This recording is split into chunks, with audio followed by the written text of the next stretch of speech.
S'il y a bien une phrase qu'on devrait bannir de notre langage, c'est on n'est pas chez nous. On n'est pas chez nous. On est chez qui alors? Je vous donne un exemple. C'est comme si moi et une autre personne, on construit une maison. Je donne de toute ma personne, de toute mon intelligence, de toute ma force, de tout mon argent, mes trésors, enfin, tout ce que j'ai en ma possession, et qu'à la fin, elles me disent, bah écoute, c'est vraiment très sympa. Par contre, ce sera chez moi et toi, tu viendras qu'en tant qu'invité. Quoi? Et pourquoi? Bah écoute, tu n'as pas la bonne couleur, tu n'as pas la bonne culture, on n'a pas le même mode de vie et tu n'as pas le bon accent, donc on peut pas habiter dans la même maison. T'es malade. Cette maison, on l'a construite ensemble. Eh ben on va y habiter ensemble. Pour comprendre ce problème, il faut qu'on enlève tous de nos têtes l'image du français typique. L'homme, 1,80 m, avec des yeux verts, avec des cheveux bruns. La femme, 1,70 m, avec des cheveux blonds. Ceci est une représentation imaginaire. C'est une illusion. Non, les Français, c'est moi, c'est toi, c'est vous, c'est eux, c'est elle, c'est il, enfin, c'est divers. J'entends souvent, ils nous aiment pas, ils veulent pas de nous, on nous accepte pas. Eux, ils... Mais de qui vous parlez en fait?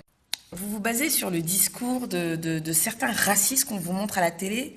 Oui, mais il faudrait qu'ils rentrent chez eux parce que... Mais c'est qui lui? C'est qui lui a donné la parole? Qui lui a demandé son avis?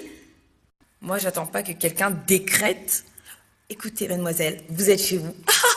Non, je suis chez moi et je sais que je suis chez moi. Déjà parce que je suis une citoyenne du monde, et de deux, parce que c'est écrit sur mon passeport et ma carte d'identité. C'est bientôt les élections présidentielles, et beaucoup se disent on n'est pas concerné, c'est pas pour nous, on n'ira pas voter. Si vous pouvez voter, allez voter. Un citoyen, il a des devoirs et des droits. Et vous, vous n'êtes en cause que pour vos devoirs. Vous payez des impôts, vous payez des taxes. Quand vous faites un délit, un crime ou autre, vous allez en prison comme les autres. Vous payez des amendes. Et puis c'est cher, hein? Donc vous contribuez, mais vous vous mettez à l'écart. Mais vos droits, vous dites, ah non, je ne veux pas garder nos droits. Non! Récupérez vos droits. On est des millions. Ne l'oubliez pas. Et votez pour une personne qui vous considère et qui vous respecte. Pas quelqu'un qui vous ignore. On n'est pas chez nous, c'est une phrase qui tire vers le bas, qui est restreint dans les actions, dans les rêves. C'est tout un mode de pensée, un mode de vie. On est gêné, on se sent de trop, on n'est pas à l'aise, on est complexé. On a peur d'aller dans des bons endroits. On reste cloisonné dans nos quartiers, souvent délaissés par les services publics. Alors que les autres, qui ont compris qu'ils étaient chez eux, profitent de tout le bon côté du pays. Ils profitent de la ville, des musées, des bibliothèques, de l'éducation nationale, de tout ce que le pays a de bon à leur offrir. Vous savez ce que c'est de se comporter comme un invité toute sa vie?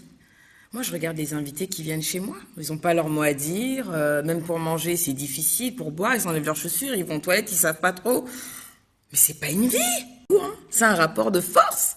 Si tu te lèves pas pour prendre ce qui est dû, mais les autres, ah, tu veux pas? Ah, y a pas de problème, c'est bien. Je prends pour moi. Les autres profitent des financements, ils décident des lois. Moi aussi, je disais cette phrase avant, très souvent même. Et j'ai compris que les racistes étaient très contents. Oui, extrais-toi du jeu, pousse-toi qu'on ait plus de place. Libérez-vous. Le fait de se sentir chez soi, c'est d'accepter d'être ambitieux, d'avoir des rêves, de se faire respecter.